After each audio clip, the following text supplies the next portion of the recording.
મરુતવાળી મળતાજીનો દાનમાં લક્ષ વિના જો વિદ્યા ભરશો લખ દ્વારા જે કુટય મરશો લક્ષ વિના જો વિદ્યા ભરશો લખ દ્વારા જે કુટય મરશો હર બંધ બંધે જો વિચારશો ગણાશો રાતમાં હર બંધ બંધે જોઈ કરજો કથળાશો રાતમાં અધવા છે રે માના પડ્યા વિષય શબ્દો ધઈને નડ્યા અધવા છે તે પાછા પડ્યા વિષય શબ્દો ધઈને નડ્યા હડ્યા વાએ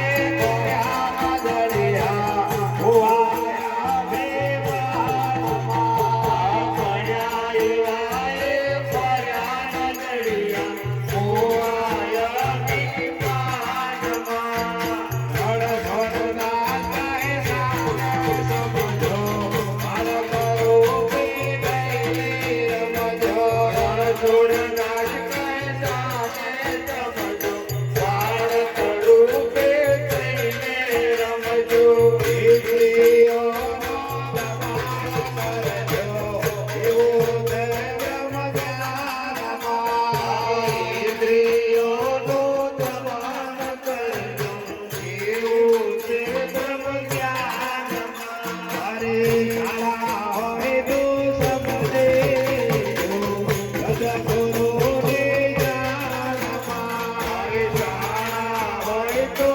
સમજી લેજો સદગુરુની જાનમાં શાળા કોને કહેવાય? આજે વિચાર કરો, શાળા શબ્દ કેમ કહેવાય? આજનો શબ્દ નથી, બધાય મહાપુરુષોએ આ વસ્તુ પર ભાર મૂક્યો. શાળા અને બુદ્ધિશાળી પુરુષો એને ગુરુગમ વાળા કહેવાય. તો ગુરુગમને કોઈ તત્વ નથી, કોઈ પદાર્થ નથી, પણ ગુરુગમ છે. આપણામાં કહ્યું ભાઈ ગુરુગમ વિના જ્ઞાન સમજે પણ અનુભવ ઉઘડે નહીં. રહે સંશય જીણા ઊંધી પડેલી કે છે ભાઈ ઉથલેલા ના ભી. સંશય બહુ સંશય જે હોય, જો કહ્યું કે ભાઈ પાર્વતીને સંશય થયો તો તમે જુઓ કે સંશયમાં એને પોતાના પિતાના કે છે દક્ષના યજ્ઞ એ શરીર ઓબી નાખવું પડ્યું. સંશય કોની ઉપર થયો તો? રામ ઉપર. મહાદેવજીએ શિટેરીને પગે લાગ્યા ત્યારે પાર્વતી બોલ્યા કે તમે વિશ્વના નાથ છો, દેવોના દેવ છો, છતાંય કહે છે કે આ અમને પદે ચમલાય. તો કે મારા પરિબ્રહ્મ નારાયણ મૂર્તિ. તો કે છે એ નારાયણ હોય તો અત્યારે સીતા ચોહે ના ખબર હોય શું કરાડ્યો પાડે. તમે જો આગળ આવા લઠ્ઠા હતા, અત્યારે નહીં છે એવું નહીં. તારે શિવજી બોલ્યા કે ભાઈ તને ખબર ના પડે, એ મર્યાદા પુરુષોત્તમ છે, એ બધું જાણે છે, છતાંય પણ જગતની અંદર આ એમની લીલા છે. ના મને ભરોહો નહીં, વિશ્વાસ નહીં, એ પરિભ્રમ છે એવું નહીં માનતી. કે તમારે માનવું હોય માનો. તમે જોજો જોડે રહેતો હતો તો સંશય થતો હતો. તમે કેટલા છેટા મહિના બે વાર આવો, 12 મહિને આવે તો આવા સંશયો કેટલા ભરાયા હોય. તો અહીંયા આગળ ના કે છે શિવજી કે ભાઈ આ તું ખોટું કરું. ના મને બરોબર નહીં, જા કે પરીક્ષા કરવા જા. તાર પાર્વતીએ વિચાર કર્યો પરીક્ષા કઈ રીતે કરું તો અમે હું પાસ થઉં.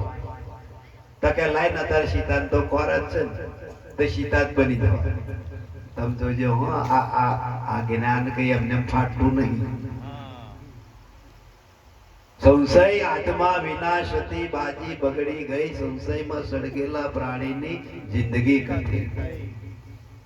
ના કહ્યું તોય ગાય શંકરજી કે ભાઈ શિવજી તો સમાધિ લગાઈને બેસી ગયા. અને પાર્વતી ગઈ ને કે છે કે ભાઈ આગળ કે છે કે ભાઈ પાછળ રામ લક્ષ્મણ રાડ્યો પાડે સીતે સીતે સીતે અને આ પાર્વતી છે તે ડુંગોમથી સીતા બની ન્યાકરીને આગળ ખાય અને સીતા જેવું રૂપ સીતા જેવી હાડી સીતા જેટલો પહેરવેશ પહેરે બધો શણગારો ને પહેરે અને આગળ પેલા બે પાછળ રાડ્યો પાડે આગળ રોમે વિચાર કર્યો કે હારું તો કદાચ અસલી સીતા હોય તો કોઈ તારા આગળ થાય સીતા તો ભક્તિ નું સ્વરૂપ ભક્તિ પાછળ હોય ને ભગવાન આગળ તો કશે અસલી હોય તો કે છે આ કોઈ ડુપ્લિકેટ હોય એવું લાગે એટલે રામ સીતે સીતે કરતા આગળ ગતાર્યા અને આગળ ગતાર્યા ને રામ જોડી જાય પાર્વતી સિવાય કોઈ હોય એટલે રામે બોમ પાડી કે માતાજી આ જંગલમાં એકલા રખડો તો અમારે કે છે ભાઈ સ્વામી કે છે શિવજી જોઈ જાય અને નાઠી નાઠી નાઠી તે આવજો કહેવાય ને અને શિવજી બેઠા હતા ત્યાં આગળ કે છે કે ભાઈ છે તો સમાધિ શિવ જ્યાં બે તો સમાધિ મત લાગી શિવ એટલે તત્વ છે તો પાછા કૈલાસમાં ના કોણ છે અજન્માના લોક છે કે જન્મય નહીં અને મરણ એ અજન્માના લોક છે એટલે શિવ તત્વ છે અને ત્યાં આગળ દંડે રિહાળ કરે શું ખ્યાલ તમે શું કર્યું પરિવર્તન તમે કેવી પરીક્ષા લીધી એનો મારે પ્રમાણ એ તો હેડો કે તમારે જે કરવાનું તકે ના આમાં પાખંડ ચાલે તમે શું કર્યું એ મારે જાણવું છે તકે ના હેડો તો પન્ના શિવજી નામ હોય પછી તબ દેખી શંકર ધરી ધ્યાન કરીને જોયું પાર્વતી જૂઠું બોલતો આવવાનો પ્રયાસ કર્યો તો ધ્યાન કરીને જોયું તારે પાર્વતી સીતા બની તો સીતા તો જગ જગની કે છે કે ભાઈ જગદંબા કહેવાય આખા જગતની માં કહેવાય પછી શિવજી અકરાય બોલો કે ચાર રૂપની તકા હતા કે તારે મારે નાયે ગનો તમે જો એ દક્ષના એની અંદર શરીર ઉભી દેવું પડ્યું હતું અને આવામાં મહાદેવજીના મનમાં ન્યાકરી ગઈ હતી ત્યાર પછી કે છે ભાઈ શિવજી કે છે કે ભાઈ તમે જો કે ભાઈ આ જગતની અંદર આ દાખલા જે છે એ જ્ઞાનના મૂકવામાં જ્ઞાનની અંદર ઘણા સંશય થાય અહીંથી લઈ લેવું પેન હારું પડશે અહીં નહીં હારું અમે આ ત્રણ બેઠા હતા એને બોલીએ પણ તેને તમે જુદું જુદું પેલા મહારાજ બોલે એ પેલા જેવું લાગ્યું એટલે હરભૂત છે યાય ગોર છે ને એ ગોર છે તું બસકું ભરી ને પણ બસકું ભરવું છે વસ્તુ એક જ માલ એક જ છે પણ આપણી દ્રષ્ટિની અંદર ફેરફાર પડે ને ભાઈ એટલે જુદું દેખાય બાકી જુદું છે પરમ તત્વ દરેકની અંદર એક જ હોય છે ધર્મ જુદો નથી ગુરુ જુદા નથી મહાપુરુષો કે છે કે ભાઈ આ બધું એક જ હોય પણ તમને જુદું કેમ લાગે અમે આ પંથ વાળા અમે પેલા પંથ વાળા અમે આ ધંધો પેલા પંથ વાળા પેલા ના જાય પેલા પંથ વાળા પેલા ના જાય પંથ મેં શું લઠ્ઠા મેલ્યા જે છે એ તો કે છે કે ભાઈ શબ્દ આજે શબ્દ બોધી દે શબ્દ બંધન તો શબ્દ ના સમજો તો એ બંધન ગમે એ શબ્દ હોય ગમે જ્ઞાન હોય આજે વાણી ગાઓ પણ વાણી પ્રમાણ તમારા વર્તન ના હોય તો તમારે ગાવાનો કોઈ અધિકાર છે આમ ગાવ કે મારા ગુરુ ને કે છે કે ભાઈ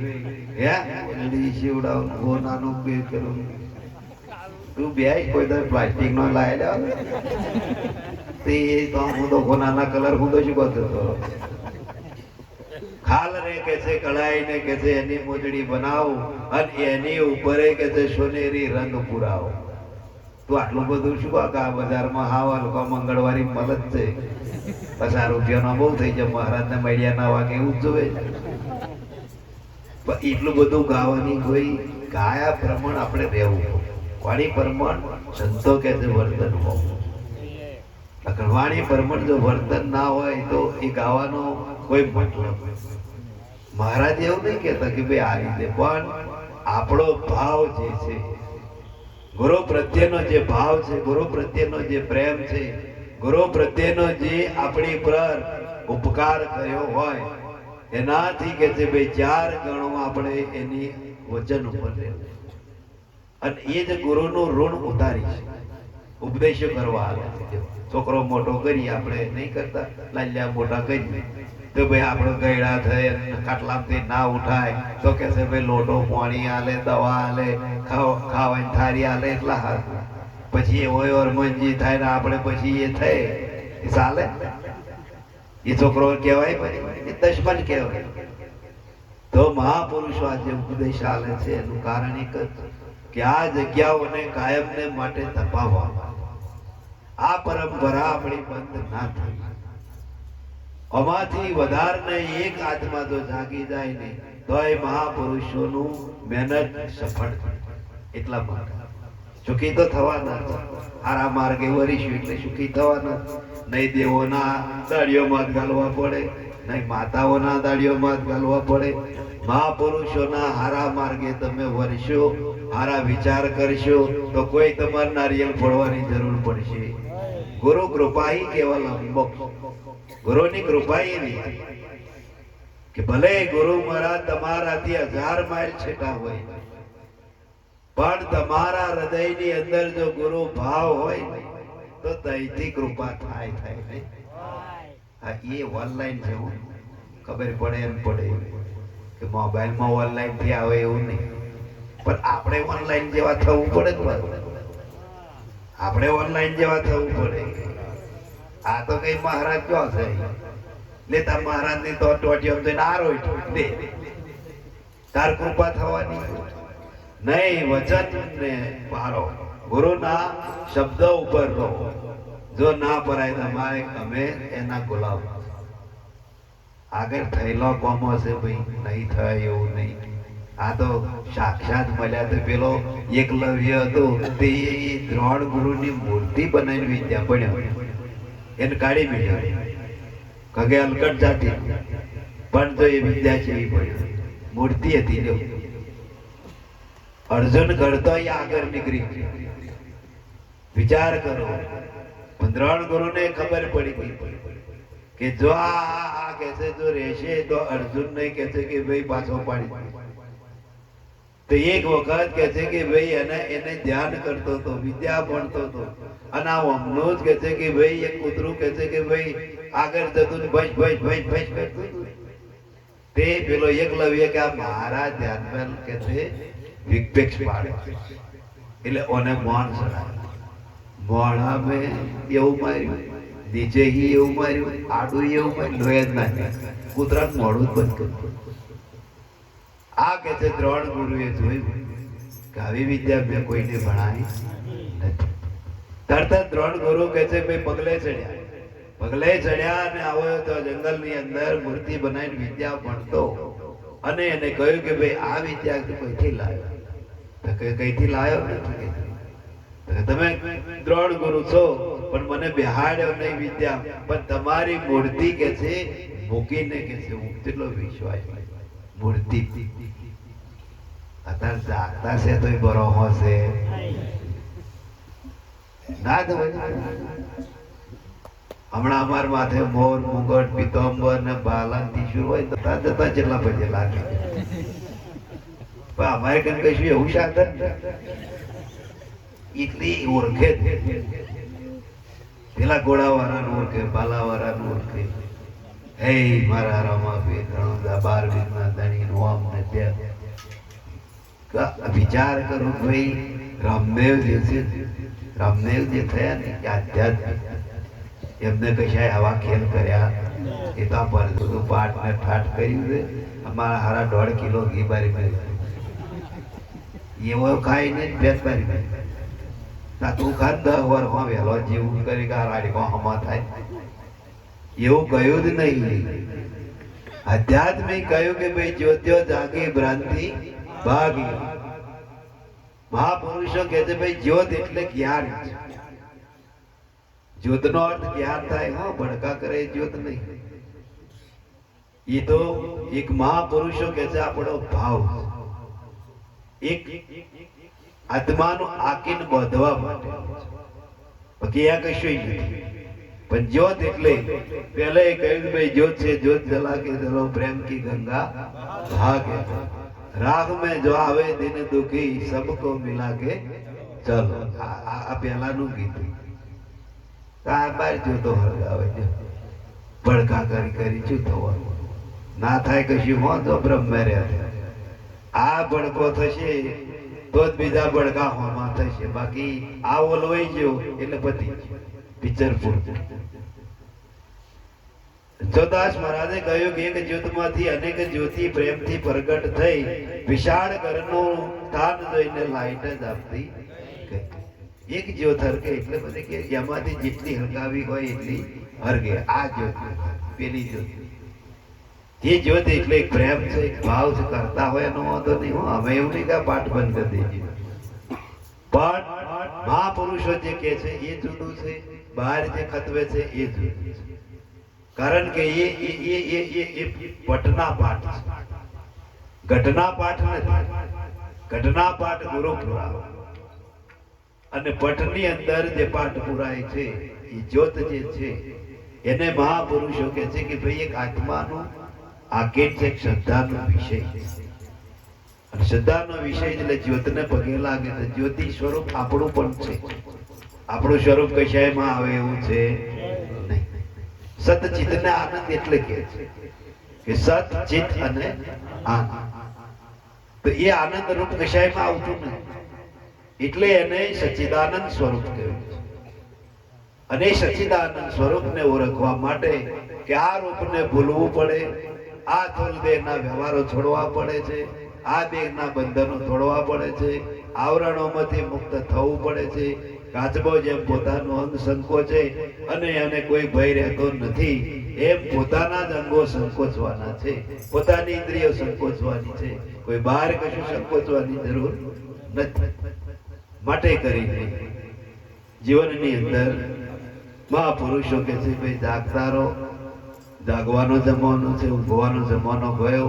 અત્યારે ઘેરે ઘેર સંતો ફરીને જ્ઞાનનો પ્રચાર કરે છે. જ્ઞાન એટલું બધું સરળ સિદ્ધિ વાળું છે કે આપણે મહેનત પડે. પહેલા એવું હતું કે ભાઈ આપણે હોમે જવું પડતું, અત્યારે એવું થયું હોમે એવા આવે છે. પહેલા એવું હતું કે આપણે જ્ઞાન જોતું હોય, ઉપદેશ જોતો હોય તો આપણે જવું પડતું. અત્યારે એવું થયું કેવાય હોમાં આવે. આ તમે જુઓ કે આ નર્મદા ચોક નહીં ગયા, હોમ ફેક્ટરી. ગંગા કે છે કે ભાઈ ડૂબકી મારવી હોય તો કે ગંગામાં તો ઉપર ના આવ. એનોય નિયમ ઊંધો થઈ ગયો કે હું અપાય શું. તો મહાપુરુષોનું જ્ઞાન જે છે એને કહે છે કે ભાઈ વાપરવાની જે રીત છે એ આપણને બતાવી કે તમે જાગો, બીજાને જગાડો, બીજાને આ લાભ આપો તો તેની અંદર તમારું કલ્યાણ છે, એનું કલ્યાણ છે અને સારા દેશનું કલ્યાણ. રણછોડદાસ મહારાજે કહ્યું કે દેશને માટે દેહ છે મારો, કે દેશને માટે દેહ મારો છે. મારા માટે કે છે કે ભાઈ આ છે નહીં, પણ દેશને માટે દેહ છે મારો. દેશને માટે મરી, દેશના માટે મરી કે ભલે તકલીફ થાય, ભલે ઉજાગરા થાય, પણ દેશના માટે કે છે કે ભાઈ મરી. આ શરીર હમ અમે જોતા એટલે કહ્યું દેશને માટે દેહ છે મારો, દેશને માટે મરી. એ ભાવ તો એ લોક કલ્યાણની ભાવ. હવે કુબેર મહારાજ આયા, એ આપણા રણછોડદાસ મહારાજની ધારા. હવે એ કઈક બે વાણી કે સત્સંગ કરે, શાંતિથી સાંભળો. સદગુરુ મહારાજ